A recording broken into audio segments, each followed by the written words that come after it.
Welcome back to the Think, See, Listen YouTube channel, where I give it to you raw and uncut and uncensored, unedited, and completely unprofessional, all to give glory to the Father and the Son and the Holy Spirit.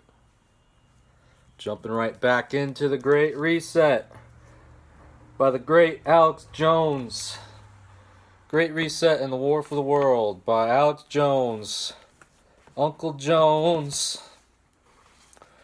Picking up where we left off.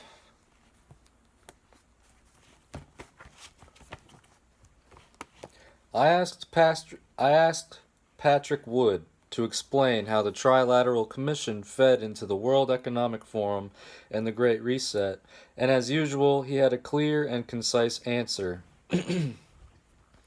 Back in the early days of the Trilateral Commission, they were very reticent to come out and speak about their plans. They did it every once in a while, but we beat them up so badly, they decided not to come out and play anymore.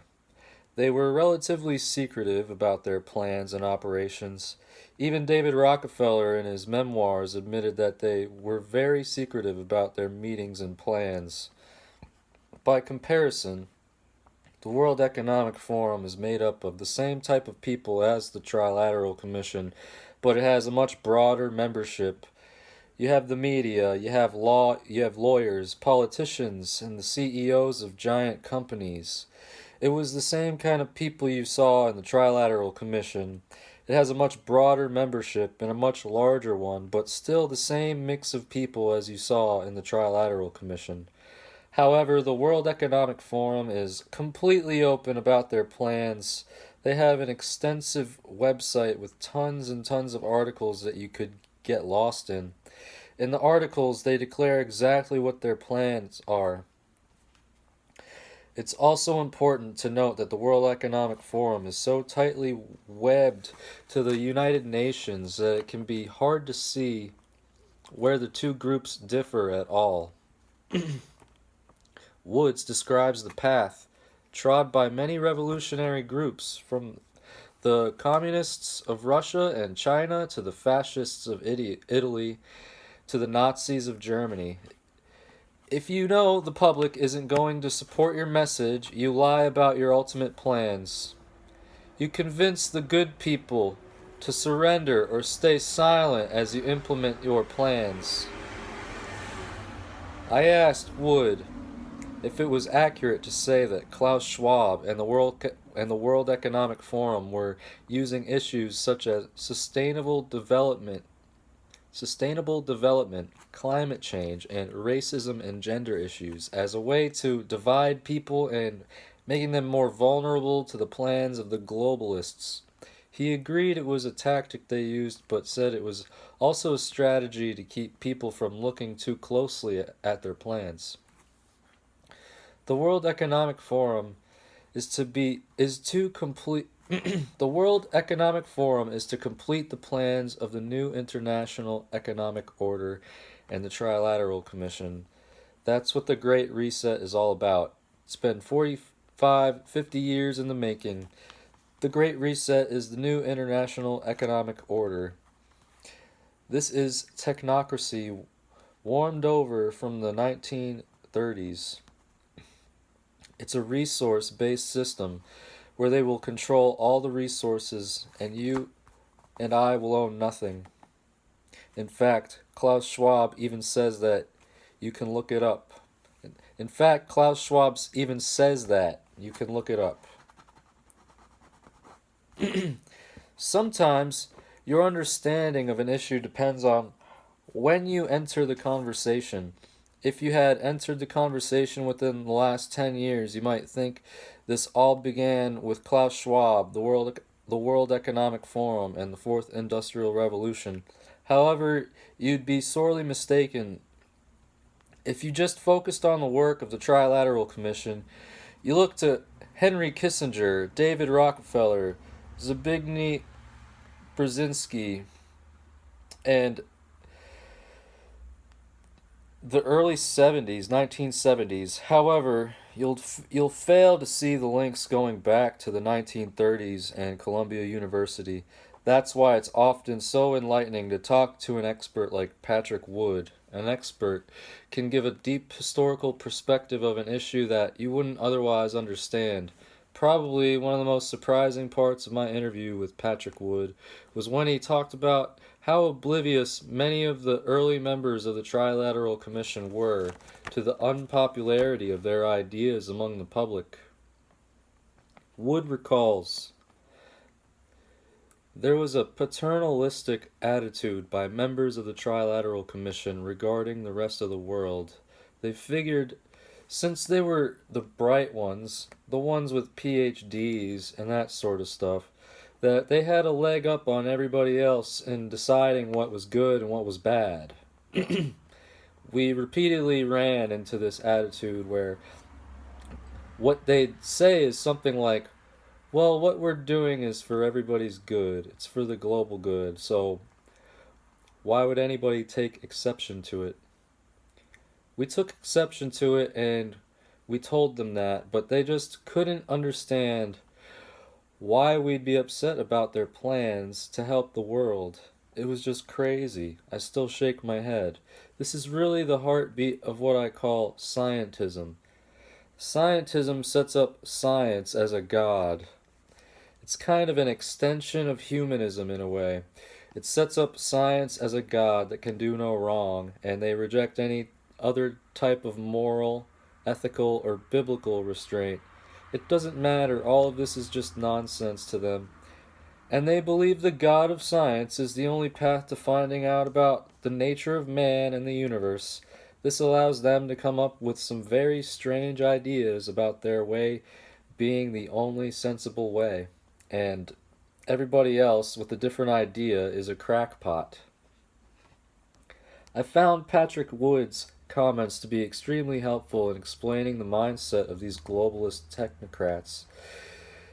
They genuinely believe what they are saying. They think the rest of us are idiots in need of being saved by them. They reject all other sources of morality, be it religious, ethical, or moral. It is accurate to call them materialists, and yet even the most ardent materialist can still live an ethical life if they respect the rights of others just as much as they respect these rights for themselves. In some ways, it's quite sad, as one might say that these globalists suffer from a God-shaped hole in their soul, where God used to be, and are desperately trying to fill this void with the God of scientism. They do not engage with moral and spiritual complexities of life, and thus most closely resemble a general who conducts a battle far from the front, forever blind to what's happening at the tip of the spear, where success or failure is determined. They live an antiseptic life, devoid of joy or suffering, and pass from this world with little or no spiritual development. The next subject I covered in my conversation with Wood was my frustration with something I couldn't find in the writings of Klaus Schwab or the globalists.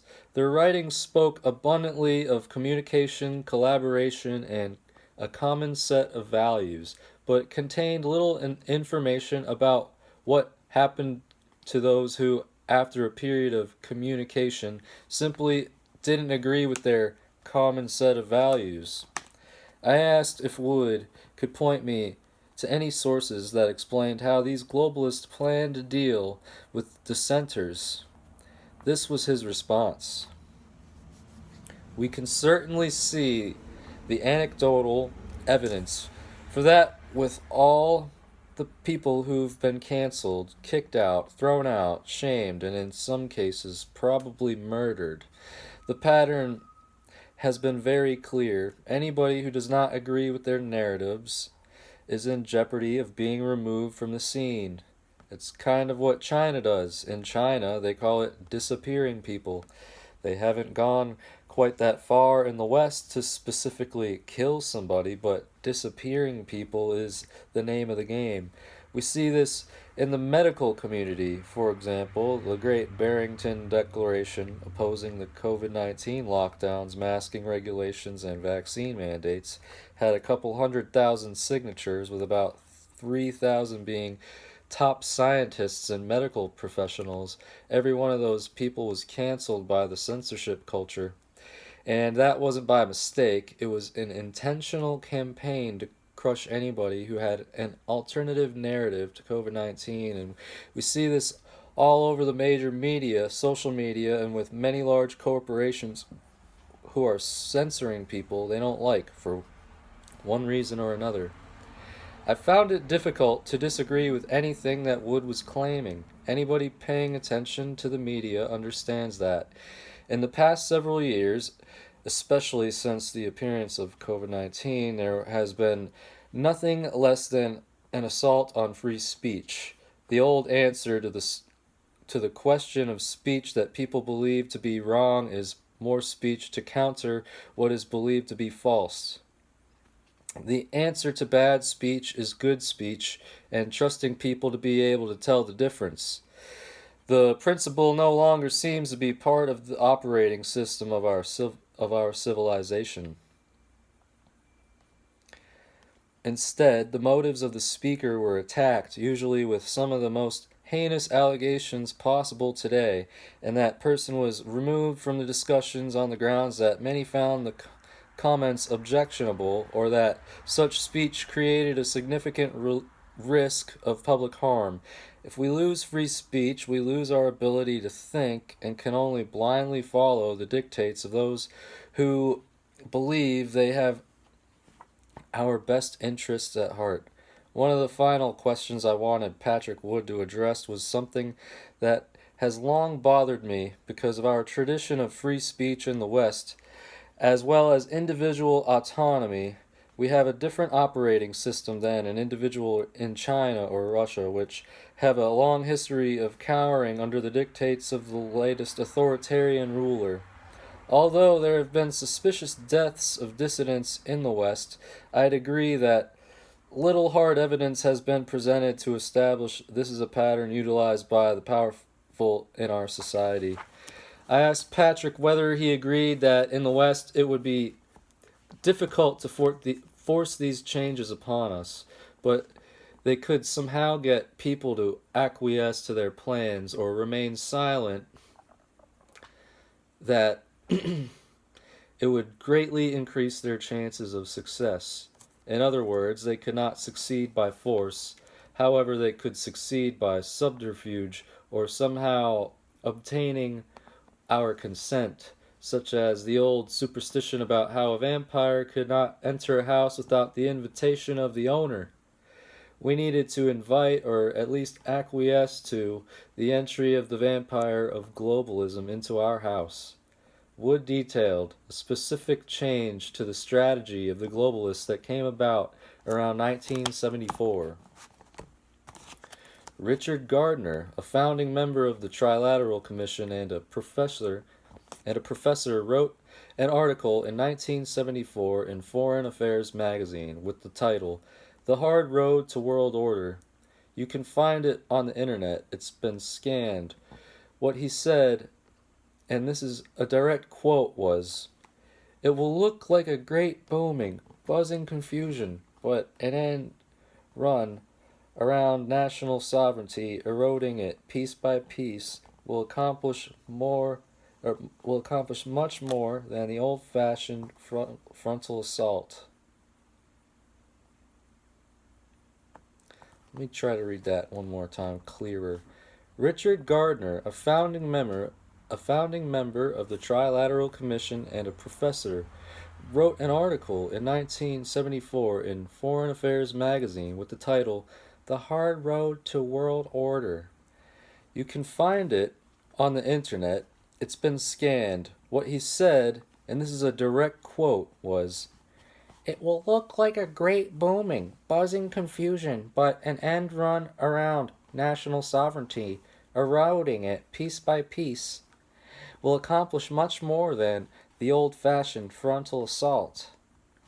The game changed in 1973 with the formation of the Trilateral Commission. Prior to that, you had the old-fashioned frontal assault. Then Gardner was saying there needed to be an end run around national sovereignty, and that's exactly what they've done for the past 45 or 50 years, chipping away, death by 1,000 cuts, piece by piece, eroding national sovereignty. Probably the best example is the European Union. The EU has taken over virtually every single function of the countries that it presides over. You can say, on one hand, there's still a national government in Spain, Switzerland, and Germany. Yes, there is, but do they have the same power today that they had, say, 30 years ago? No, of course they don't. The EU is now making all the significant policy decisions for Europe, for those individual countries. This has been the standard operating procedure for technocracy to chip away at national sovereignty and eventually remove the political structure altogether. That's been a goal since the 1930s. If you look at the globalists, like any other revolutionary movement, it becomes easy to understand their tactics. A frontal assault on the institutions of government was not likely to lead to success. Instead, it was important for them to work incrementally. The globalists are nothing if not patient. As we wrapped up our interview, Wood suggested three things to me. First, he suggested I reread Brave New World, written by Aldous Huxley in 1933, the same year technocracy established itself at Columbia University. In Brave New World, there's no political structure, said Wood. The world is run by the scientists and engineers. The book was a direct attack on technocracy, so I suggest you reread it to see what things have come to pass and what might be ahead. Second, he suggested I simply go to the website for the World Economic Forum and read their papers. It's all out in the open, he said. Third, he suggested I read the work of Israeli academic Yuval Harari.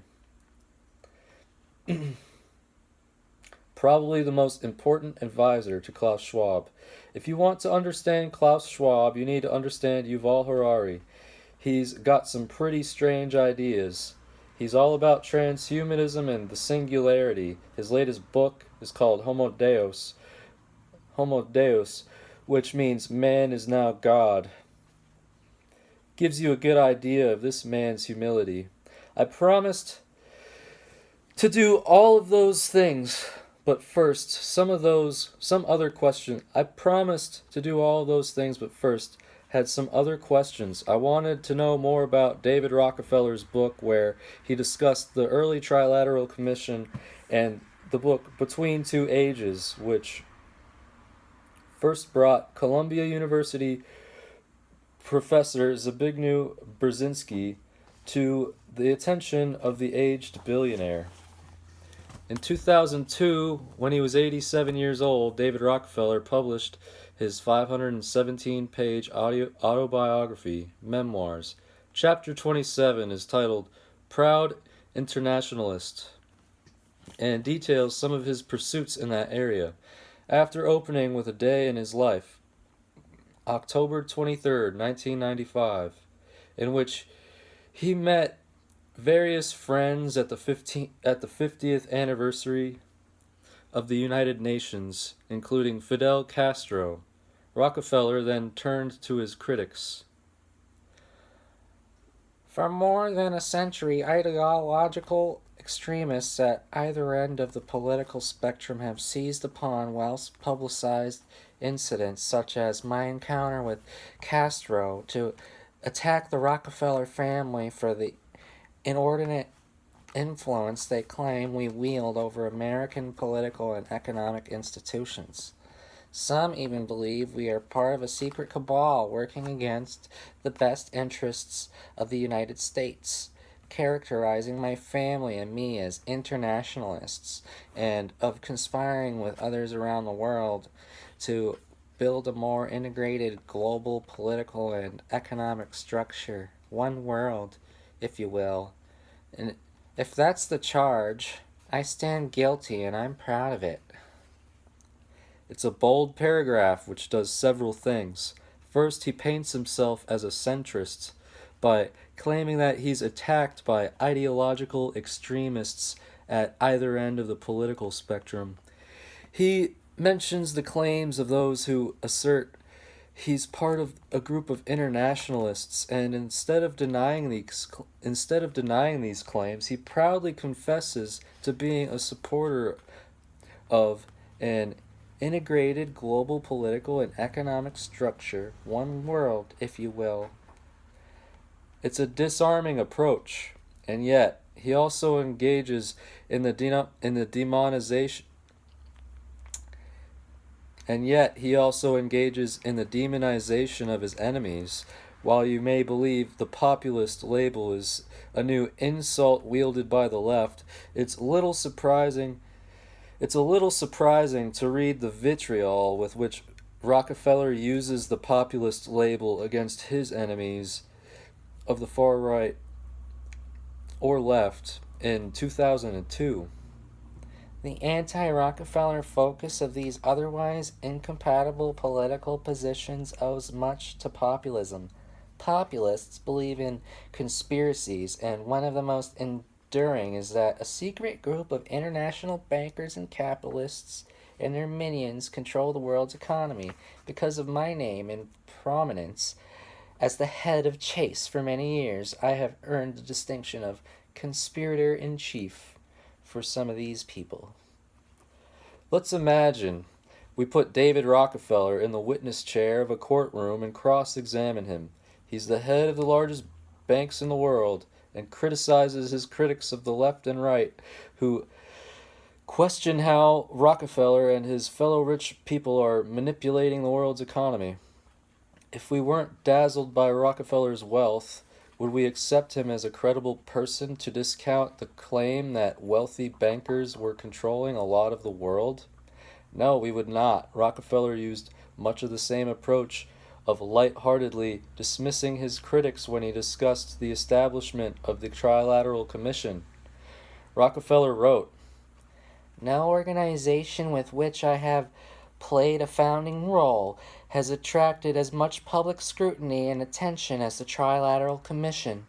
Pat Robertson has insisted that Trilateral is trying to create a world government and claims that it springs from the depths of something evil. My son Richard, when he was a student at Harvard in the 70s, told me his friends assumed that Trilateral was part of a nefarious conspiracy." If we have a little different take on what Rockefeller is saying, he admits that presumably some of the smartest students in the country, those at Harvard University, didn't trust the Trilateral Commission. But Rockefeller did provide information about the founding of the Trilateral Commission and admits it was his idea. The idea for an organization including representatives from North America, Europe, and Japan, the three centers of democratic capitalism, resulted from my realization in the early 1970s that power relationships in the world had fundamentally changed. The United States, although still dominant, had declined relatively in terms of its economic power as both Western Europe and Japan recovered from the devastation of World War II and entered a period of dramatic economic growth and expansion. As a result, the comity that characterized relationships among these regions for more than 2 decades had deteriorated alarmingly, and I believe something needed to be done. When it comes from Rockefeller's own pen, it's easy to understand why some populists might call him the conspirator-in-chief. In his mind, he was certainly the founder. However, if one is to believe Rockefeller's account of what happened next, it's as if his simple charitable plan caused him to be accidentally swept up into the winds of history. We cast our nets widely in terms of membership and recruited labor union leaders, corporate CEOs, prominent Democrats and Republicans, as well as distinguished academics, university presidents, and the heads of nonprofits involved overseas. we assembled what we believed were the best minds in America. The Europeans and Japanese assembled delegations of comparable distinction. How could anybody possibly object to one of the world's richest men bringing together the most powerful and influential people of America, Western Europe, and Japan in the early 1970s? Of course, the rich and powerful always have such get togethers because they want to do enormous good for the common people. The very idea that such get togethers might be to retain or increase their power in an increasingly democratic world, well, it should be banned from all media. And it was certainly a complete coincidence that among the first group of American politicians invited onto the Trilateral Commission was one who would go on to grab the ultimate prize. The inclusion among the first group of an obscure Democratic governor of Georgia, James Earl Carter, had an unintended consequence. A week after Trilateral's first executive committee meeting in Washington in December 1975, Governor Carter announced that he would seek the Democratic nomination for President of the United States. I have to confess that at the time I thought he had little chance of success. Much to my amazement, however, he not only won the Democratic nomination, but defeated President Gerald Ford in the November election. Now, even though James Earl Carter was an obscure Democratic governor of Georgia, what might have made him such an attractive recruit to the Trilateral Commission? Could it have been that he was trained in the Navy as a nuclear engineer, making him an ideal acolyte for this new religion of scientism in which engineers and scientists would be the new high priests? The parade of good news for the members of the newly formed Trilateral Commission just kept coming in, as Rockefeller recounted. Carter's campaign was subtly anti-Washington and anti-establishment, and he pledged to bring both new faces and new ideas into government. There was a good deal of surprise then when he chose 15 members of Trilateral, many of whom had served in previous administrations for his team, including Vice President Walter Mondale, Secretary of State Cyrus Vance, Secretary of Defense Harold Brown, Secretary of the Treasury Michael Blumenthal, and Zbigniew Brzezinski as National Security Advisor. In his 1975 autobiography, Why Not the Best?, Carter wrote that membership on this commission has provided me with a splendid learning opportunity, and many of the other members have helped me in the study of foreign affairs. This must have set some all-time political record. From starting your organization in 1973 to winning the presidency in 1976 and stocking the cabinet with fellow members, and while some who know their history will no doubt recollect that Carter quickly became bogged down in various problems such as the Iranian hostage crisis, runaway inflation, and gas shortages, even a new president from the opposing party couldn't seem to break free of the Trilateral Commission.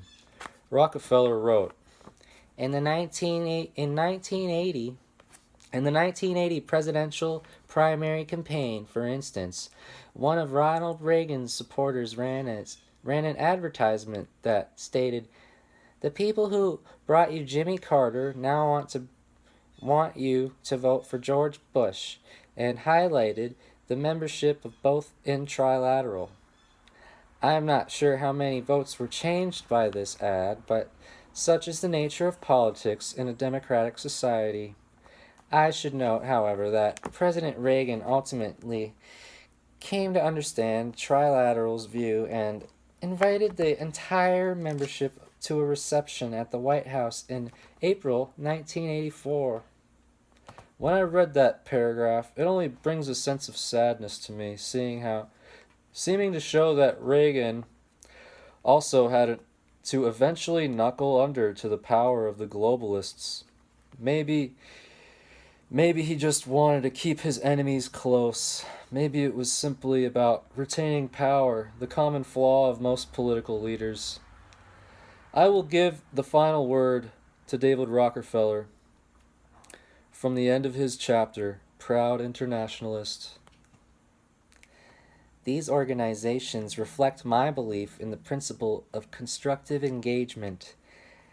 As an intelligence officer during World War II, I learned that my effectiveness depended on my ability to develop a network of people with reliable information and influence. Some may feel this technique is cynical and manipulative. I disagree. Such an approach enabled me to meet people who were useful in advancing goals and gave me opportunity to form lasting friendships that have greatly enriched my life. I will leave it to you to decide whether that passage comforts you in the belief that the wealthy and powerful are looking out for your best interests, or whether the passage fills you with stark, raving terror. Rockefeller provided the financial muscle for the Trilateral Commission, but the intellectual firepower came from former Columbia University professor Zbigniew Brzezinski and his 1970 book, Between Two Ages, America's Role in the Technotronic Era. There were only 19 used copies of the original hardcover version available on Amazon, so I spent $49.50 to purchase one of the few remaining copies. Patrick Wood had given me good advice when he said I should get a copy, as it opened a clear window into the globalist mindset. Like Schwab after him, Brzezinski spent much of the first portion of the book reciting history and the rapid pace of change. There's a technique that persuaders will engage in to gain your acceptance. They begin by telling you things with which you already agree, and once your trust has been established, ever so gently try to lead you to their position. This is how Brzezinski opened his book. The paradox of our time is that humanity is becoming simultaneously more unified and more fragmented. That is the principal thrust of contemporary change. Time and space have become so compressed that global politics manifest a tendency toward larger, more interwoven forms of cooperation, as well as toward the dissolution of established institutional and ideological loyalties. Humanity is becoming more integral and intimate even as the differences and the conditions of the separate societies are widening. Under these circumstances, proximity, instead of promoting unity, give rise to tensions prompted by a new sense of global congestion. As the opening of the book by a Columbia University professor, it's not bad. It's a little wonky, but sets up a duality for you between unity and division. We feel excited, and at the same time we feel anxious. Pretty much how most people feel most of the time. However, it's only when Brzezinski reaches part 4, The American Transition, about 200 pages in, that he starts to lay the groundwork for his new revolution. He characterizes our war with England as the First American Revolution, the Civil War as the Second American Revolution, and the time period after World War II as the Third American Revolution.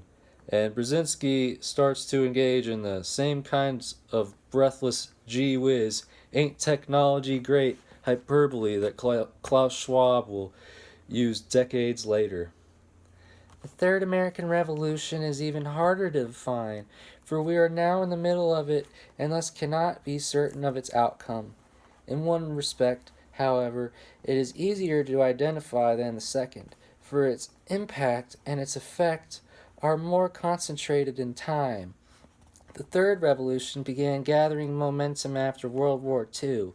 with the massive explosion in higher learning and the growing acceptance of the social primacy of education, with the union of national power and modern science crowned by the harnessing of nuclear energy and the federal government emerging as a major sponsor of scientific investigation, with the sudden birth of rapid continental communications, ranging from the world's most modern and developed highway systems through rapid air passenger transport to a uniquely effective instant transcontinental telephone system, and finally a nationwide television intimacy, with the transformation in managerial techniques wrought by the appearance of computers and other electronic devices that conquer complexity, distance, and even the diffusion of authority, and with the fading of industry as the most important source of employment for Americans.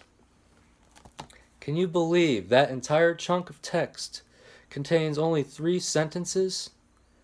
A good rule of thumb is that when people use large, elaborate sentences, they want to overwhelm you.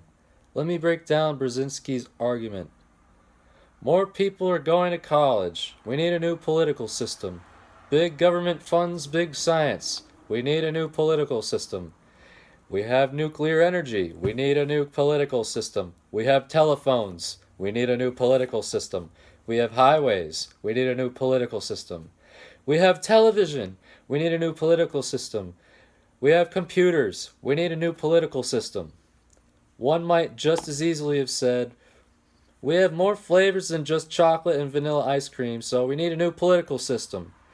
As always, these avatars of change can't help but eventually tell you who they love and who they wish would simply go away. It's the process. In the process, it is creating 3 Americas in one. There is the emerging new America, symbolized by the new complexities of learning.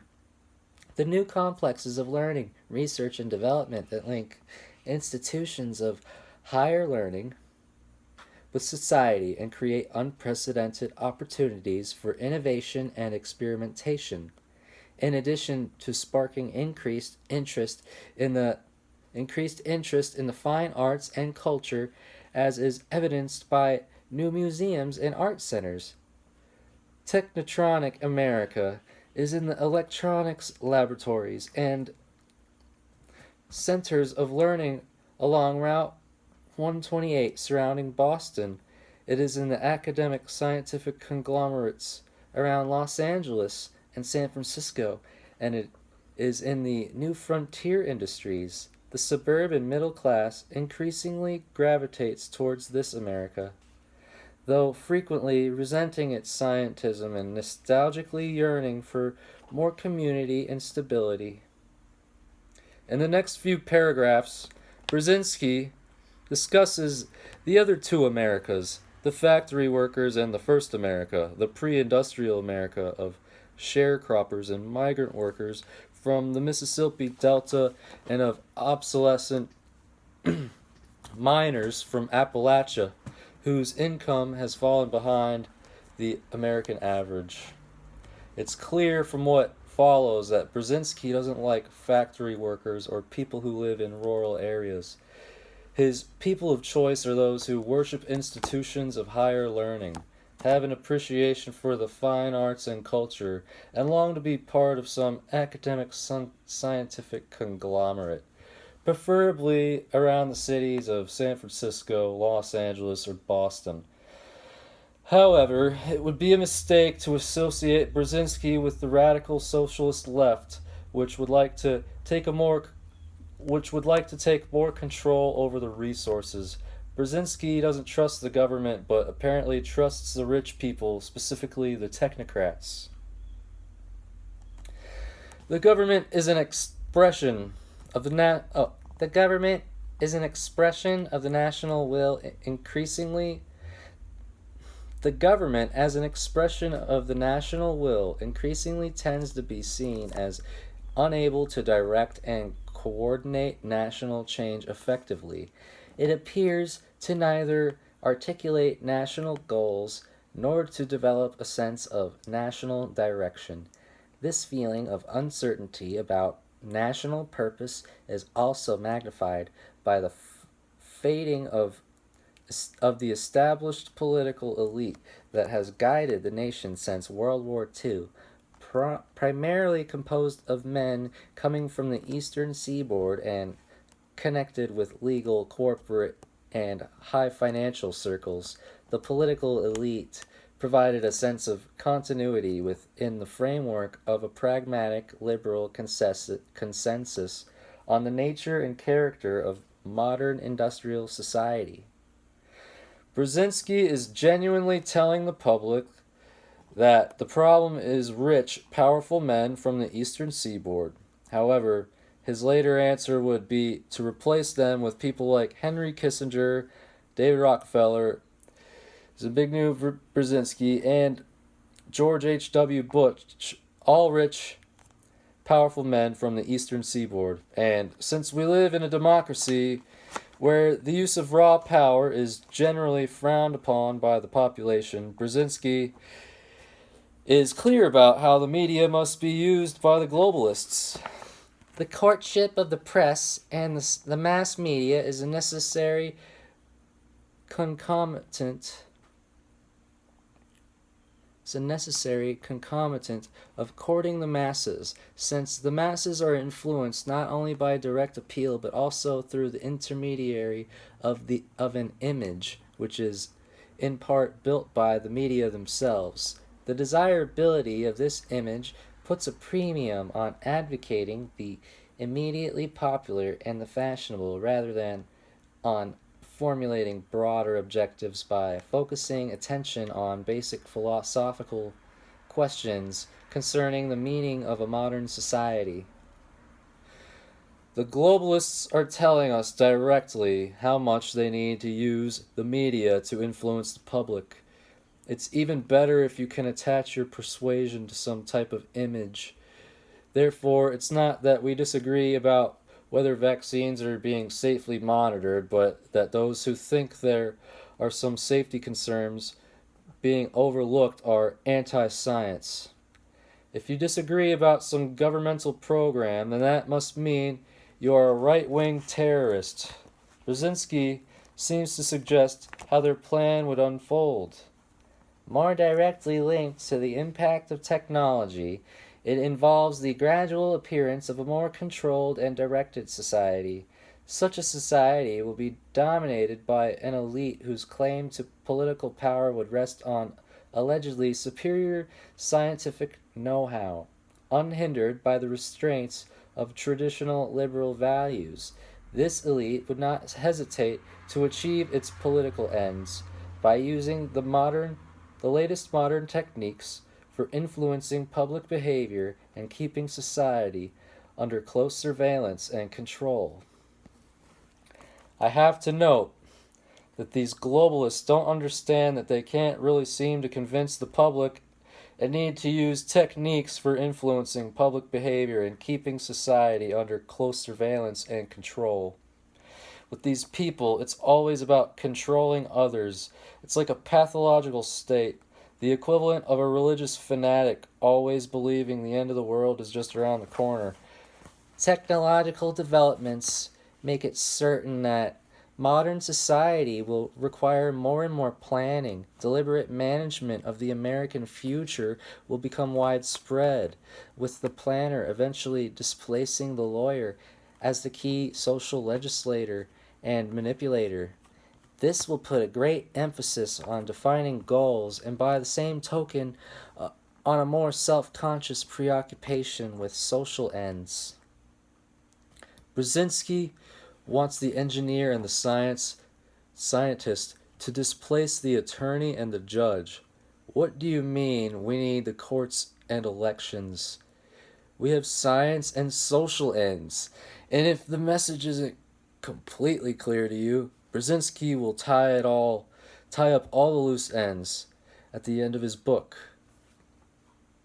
To sum it up, though the objective of shaping a community of the developed nations is less ambitious than the goal of world government, it is more attainable It is more ambitious than the concept of an Atlantic community, but historically more relevant to the new spatial revolution. Though cognizant of present divisions between communist and non communist nations, it attempts to create a new framework for international affairs, not by exploiting these divisions, but rather by striving to preserve and create openings for eventual reconciliation. Brzezinski seems to be really disappointed he can't get his world government as quickly as he wanted. Still, he doesn't want you to be sad. It will still be bigger than the other Atlantic community.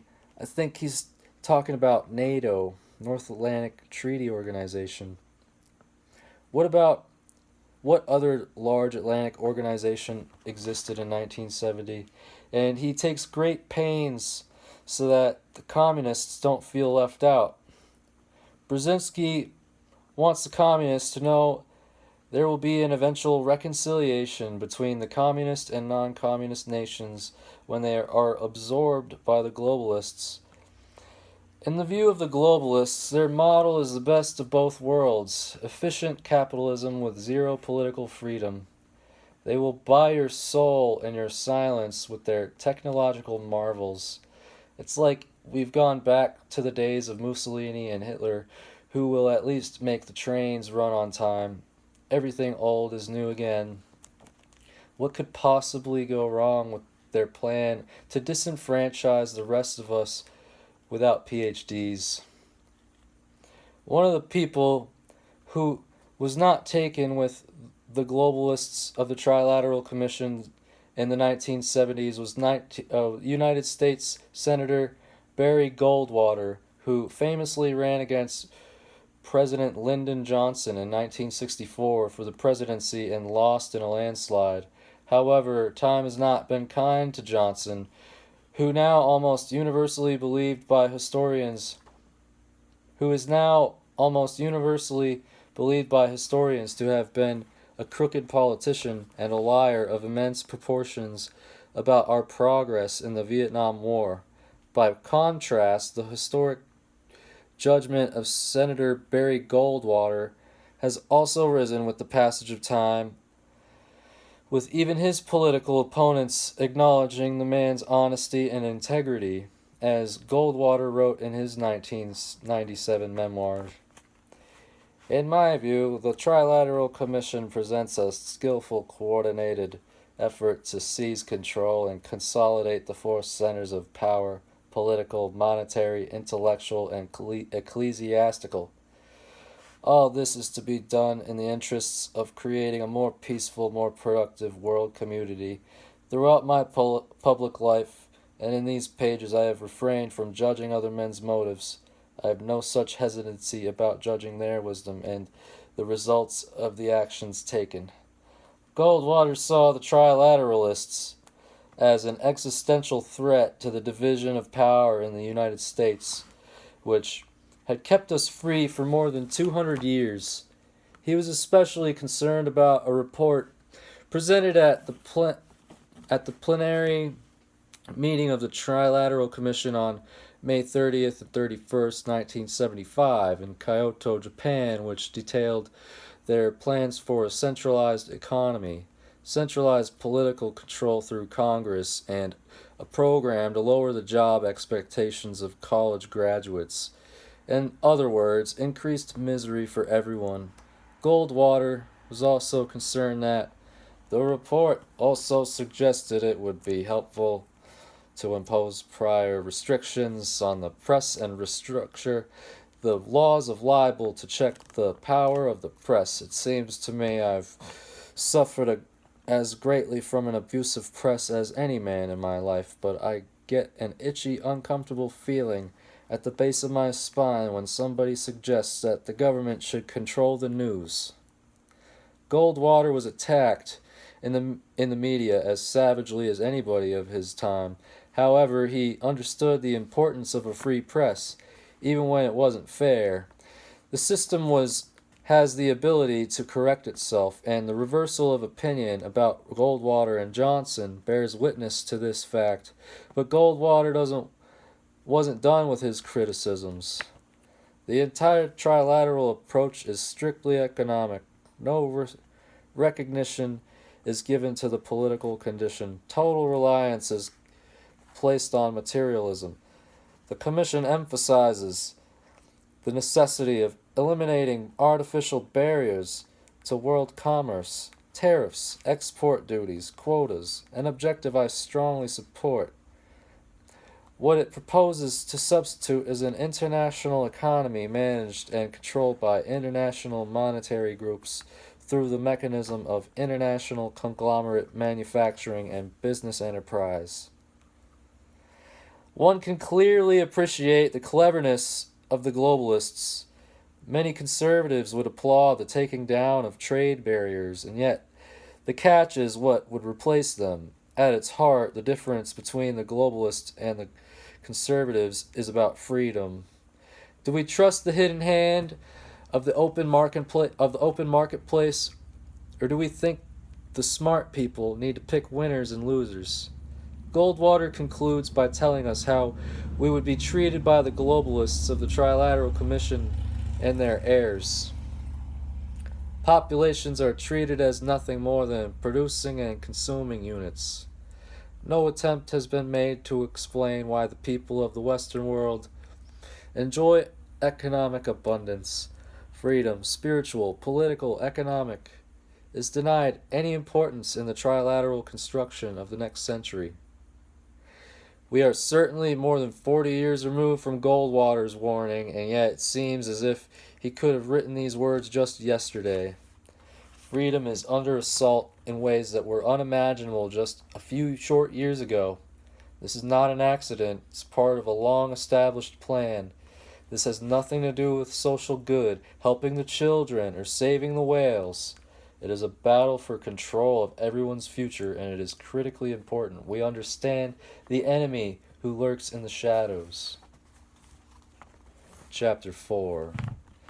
Then came COVID-19.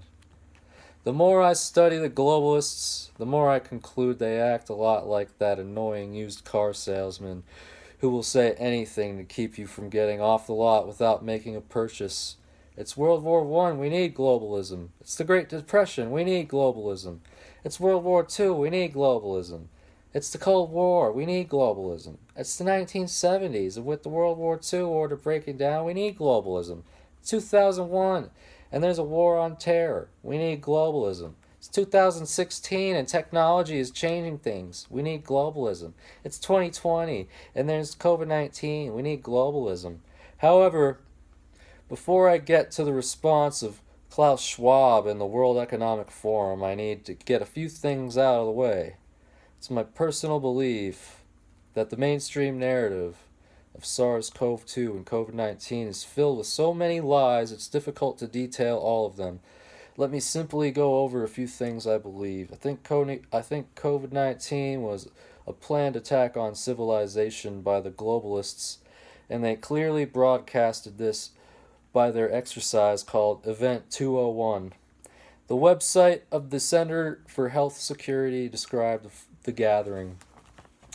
The Johns Hopkins Center for Health Security, in partnership with the World Economic Forum and the Bill and Melinda Gates Foundation, hosted Event 201, a high-level pandemic exercise, on October 18, 2019, in New York, New York. The exercise illustrated areas where public-private partnerships will be necessary during the response to a severe pandemic in order to diminish large-scale economic and societal consequences. I'd like you to recall that from my perspective, whenever I hear the expression public-private partnership, I immediately translate that into the word fascism. I'm not saying you have to accept my translation. Just take my translation for a test spin and see how much it explains about what happened next. One of the big topics of discussion by the participants of Event 201 was how to deal with the spread of misinformation and strategies to combat free speech.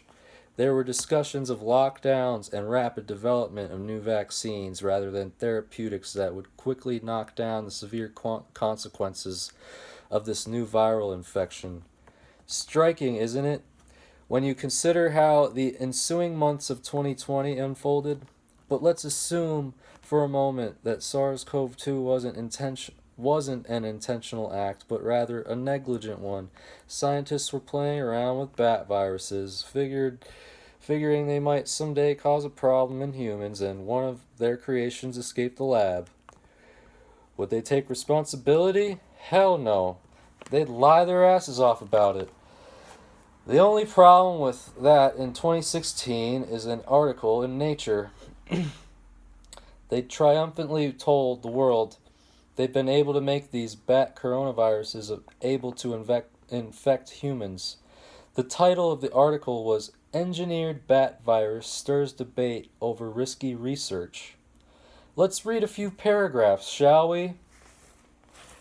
An experiment that created a hybrid version of a bat coronavirus, one related to the virus that causes SARS, severe acute respiratory syndrome, has triggered renewed debate over whether engineered lab variants of viruses with possible pandemic potential is worth the risks. In an article published in Nature magazine on 9th of November, scientists investigated a virus called SHC-014, which is found in horseshoe bats in China. The researchers created a chimeric virus made up of surface proteins of SHC-014 and the backbone of a SARS virus that have been adapted to grow in mice and to mimic human disease. The chimera infected human airway cells, proving that the surface protein of SHC-014 has the necessary structure to bind to a key receptor on the cells and to infect them. It also causes diseases in mice, but did not kill them. There you have, if not a smoking gun, at least a significant amount of smoke. Scientists were attempting to graft the surface proteins of a virus from horseshoe bats, SHC-014, and the backbone of a SARS virus, and succeeded. The virus was then able to infect human airway cells. However, this generated some significant concerns among scientists. But other virologists question whether this information gleaned from the experiment justifies the potential risk. Although the extent of any risk is difficult to assess, Simon Wayne Hobson, a virologist at the Pasteur Institute in Paris, points out that the researchers have created a virus that grows remarkably well in human cells. If this virus escaped, nobody could predict the trajectory, he says. This argument is essentially a rerun of the debate over whether to allow lab research that increases the virulence, ease of spread, or host range of dangerous pathogens. What is known as gain-of-function research? What is known as gain-of-function research? In October 2014, the United States government imposed a moratorium on federal funding of such research on the viruses that cause SARS, influenza, and MERS, Middle East Respiratory Syndrome, a deadly disease caused by a virus that sporadically jumps from camels to people. To put it plainly, the scientists who were working in this field were so terrified of their viruses engineered under gain-of-function research escaping the lab that they issued a moratorium in October 2014 on this research. And did our lead public health official on COVID-19, Dr. Anthony Fauci, follow the science regarding the likely origin of the virus as he repeatedly told Americans to do, the evidence suggests he did not. From the New York Post on June 2nd, 2021, Dr. Anthony Fauci has warned that the coronavirus had possibly been engineered and appeared to be taking reports about it seriously. At the same time, he was publicly downplaying the notion of the virus being created in a lab, according to his emails. Meanwhile, Fauci, America's top expert in infectious diseases, also got a personal thank you for backing the natural origin theory from the head of a nonprofit that used a $3.4 million government grant to fund research at the Chinese lab suspected of creating the virus, the emails show. Is it a coincidence that Dr. Anthony Fauci, our country's top infectious disease specialist, lied about the possible origins of this virus, and that the most powerful organizations in the world, including Johns Hopkins University, Klaus Schwab's World Economic Forum, and the Bill and Melinda Gates Foundation, worked together on Event 201, which envisioned just such a scenario? Possibly, but let's say I haven't quite proved my claim to your satisfaction. Let's go further down the list of mistakes made by Dr. Fauci. Next, there's the question of how to respond to the virus, and again, Dr. Fauci seems pretty determined not to engage in a scientific give and take, but to act in ways more benefiting an authoritarian regime of scientists. The first rule of an authoritarian is to silence the opposition, which it appears Fauci and the head of the National Institutes of Health, Dr. Francis Collins, did.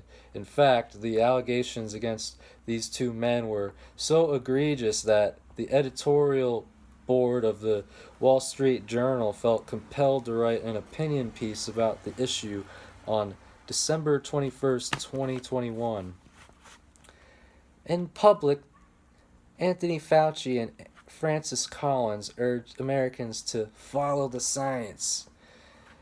In private, the two sainted public health officials schemed to quash dissenting views from top scientists. That's the troubling but fair conclusion from emails obtained recently via the Freedom of Information Act by the American Institute for Economic Research. The tale unfolded in October 2020 after the launch of the Great Barrington Declaration, a statement by Harvard's Martin Kulldorff, Oxford's Sunitra Gupta, and Stanford's Jay Bhattacharya. Against blanket pandemic lockdowns, they favored a policy of what they called focused protection of high-risk populations such as the elderly or those with medical conditions.